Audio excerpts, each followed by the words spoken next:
You are in the Underground Rundown with your boy A Beans from the Urban Wrestling Network.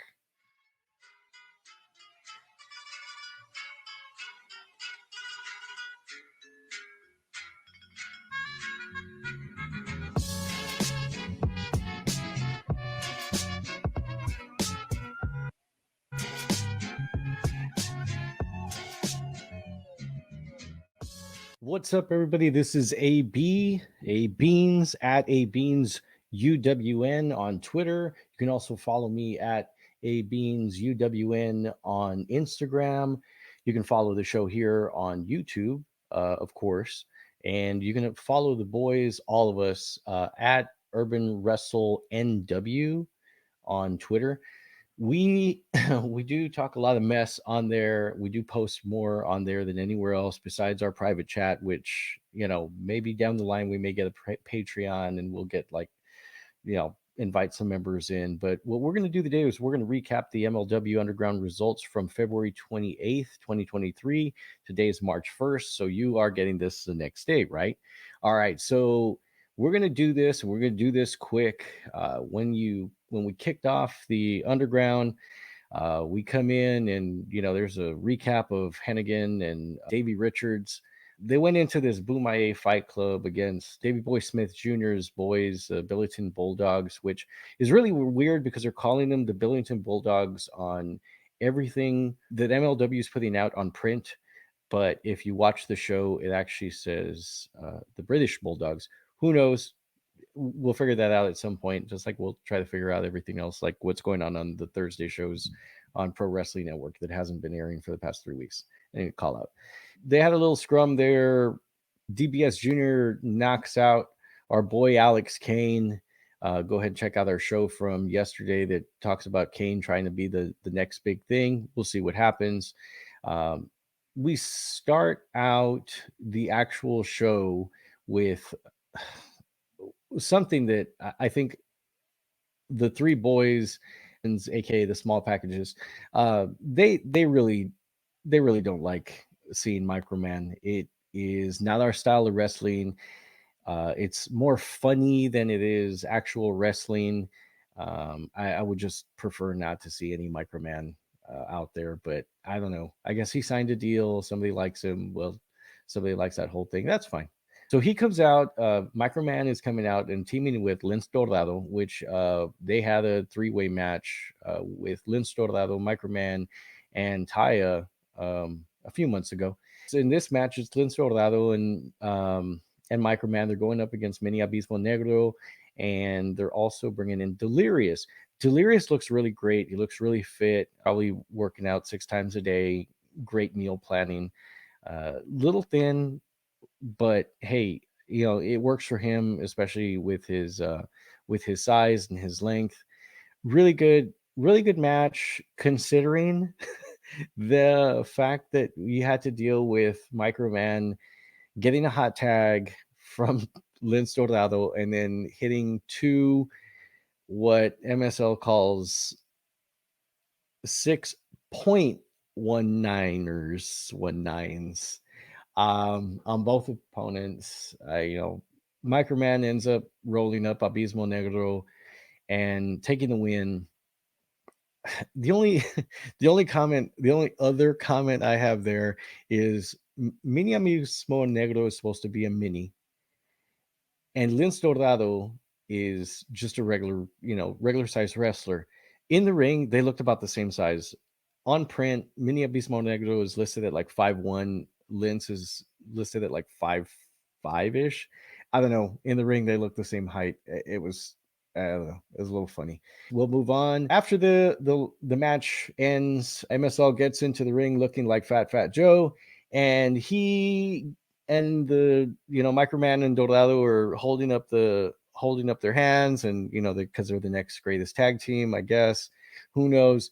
And it was the AO guys sort of hit the ring, 3 men in gas masks. They leave the calling cards. They beat down Microman, Dorado, and MSL, and Then they go to more footage of, the guys in the gas masks with, the AO card that we're still trying to figure out what that is. We have a few things coming out this week, some guesses. So stay tuned for that. Yeah, they go into Alex Hammerstone getting attacked by some reporters, some MLW reporters, right? He talks about who he thinks it is, and he talks about it maybe being the SST. The guys that hit the ring didn't have the same SST size. There was a taller guy there, and I know I've heard online that maybe it is Kruger sort of repackaged. I don't see it. That guy, the tallest guy that was in the middle of the ring, didn't have the same Kruger size and shoulder width. He was tall, but not that tall. Maybe in the 6'2", 6'3" range. We'll see. Again, we have some videos coming out. Then after that, we get a real quick video of Mance Warner getting out of jail. Matthew Justice and One Called Manders are waiting for him. They give him a beer when on the way out. That was actually a pretty cool little shot. I didn't hear if Matthew Justice and One Call Manders were signed by MLW, but I'd like to see them come in. Although Manser by himself is pretty cool. I don't know that he really needs a stable with him. The next match, the guys went wild over in our private chat. Yep, the small packages were up and running. So, anyways, Billy Starks goes up against Kayla Cassidy. It is a great match. I love to see good wrestling. I don't care if it's guys, I don't care if it's girls. I really don't even care if it's minis. But these women did justice to the featherweight division. And a lot of our videos have been coming out lately are about the featherweight division, and it's because we feel that that is a strong point for this company. So don't take it as, oh, they're just talking about the women all the time. Oh, they're only talking about the women. Because Taya's coming out every week and being a fighting champion, that she is able to elevate the women's division almost like we felt that she should have been doing before. Billy Starks here, she hits the ring. She's fairly young. She's got a really good energy about her when she hits the ring. The sticking out the tongue thing, I guess I could sort of do without, but hey, whatever. Kayla Cassidy, I couldn't get any numbers on her as far as height. I couldn't get any numbers on her as far as weight. If I have to estimate, she's probably in the 150, 160 range, maybe 5'9", 5'10". I loved the way that she worked as a heel. I would like to see more Kayla Cassidy in MLW. She worked as a heel. They worked great. There was a few, low spots in there where, a couple of the moves that they were trying to get off were, they couldn't get them off because they were tired. But all in all, it looked like a great match. I could see Kayla Cassidy coming back to MLW and being a heel. Let's make her a heel. She worked like a heel. She was kicking Billy Starks while she was down, kicking her in the head, slapping her head. Love the way that worked. But all in all, it was a great match. I'd love to see them. Let's start building this women's division, this was featherweight division, right? So Billy Starks ends up with a win. Again, we loved it. All of us did. Turn to Sam Leterna. She has an interview with Taya, sitting there talking about how her husband, Brutus Beefcake. I mean, I'm sorry, not Brutus Beefcake. The disciple. Oh wait, no, not the disciple. Johnny No Name, Johnny No One, is coming up. And if you haven't gotten that, I just think that the disciple, Brutus Beefcake, let me think, the Clip Master, the Butcher, Brute Force, Booty Man, the Zodiac, and John Hennigan with his 30 names are the same person reincarnated. Sorry. We'll move on. The National Openweight Champion title match was the final match of the night. And I had a lot of notes on this, but I'll be honest, I'll just go with my gut feeling. It was a decent match. I always liked Davey Richards in all his matches. He didn't look like he had the timing right in this match. It just looked a little bit funny.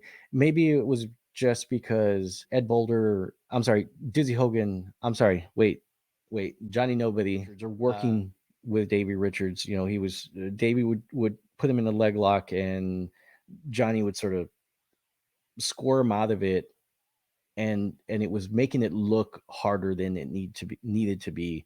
If this match was to make Davey Richards look even better than he already looks, it didn't do a good job of doing that. If it was to put Johnny Nobody up as, the next greatest open weight the MLW is going to have, I don't know that they did that either.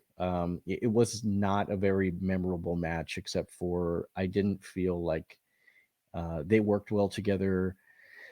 I felt like the point where Davey Richards suplexes Johnny into the ring, Johnny Nobody into the ring, and or the other way. I'm sorry, the other way happens, and Taya is grabbing Davey Richards' leg. That could have been a high spot ending where everyone was already up. Everyone thought that something was going to happen, that Davey Richards was going to win, and easily that could have been a pop, and so many people would have been like, oh, we need a rematch, we really gonna need the rematch, right? That didn't happen. It lasted longer, and then they did the predictable Duran climbing on the ring, distracting the ref. Valkyrie Taya jumps into the ring, hits Davey Richards over the head with a belt, and then he knocks him out. I just thought it was a little bit, I just thought it was a little bit too predictable. But I will say that Johnny Nobody as a champion may be a good thing, and I'll tell you why.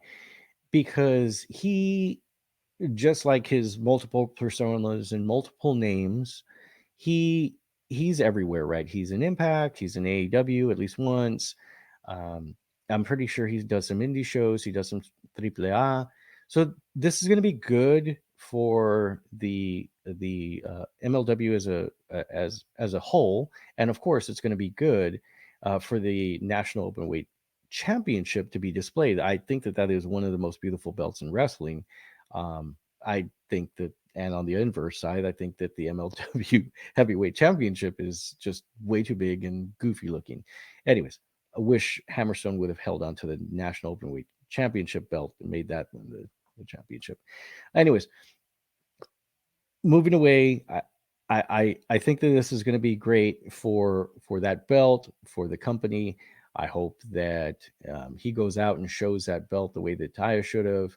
Maybe this is going to be the featherweight championship, open weight championship world tour, where they'll go to multiple promotions and be able to show it, especially since both of them have belts. We'll see. We'll see what's up. Hey, join us. Join us tomorrow. I think that we're going to be dropping a show tomorrow. I can't remember if it's a Chef's show that's going to be dropping the Raw and Uncut show, where he comes out and really just gives his opinion on stuff. Make sure again that you follow us. Up at the top at Urban Wrestle NW. You can follow me directly at A Beans UWN. We're also, of course, on Instagram. We're here on YouTube. And if you just decide, I don't want to type anything in, just hold up your phone to the little QR code on the bottom corner of the screen, and turn on your camera, hover over the QR code. It'll take you to our link tree, and it's got all of our links. It's got all of the boys' links, all of the small packages links. It's got all of the videos that we have posted recently. It's got everything. So just go there. Be lazy. I would do that. Anyways, have a good one. Thanks for joining. Talk to y'all later.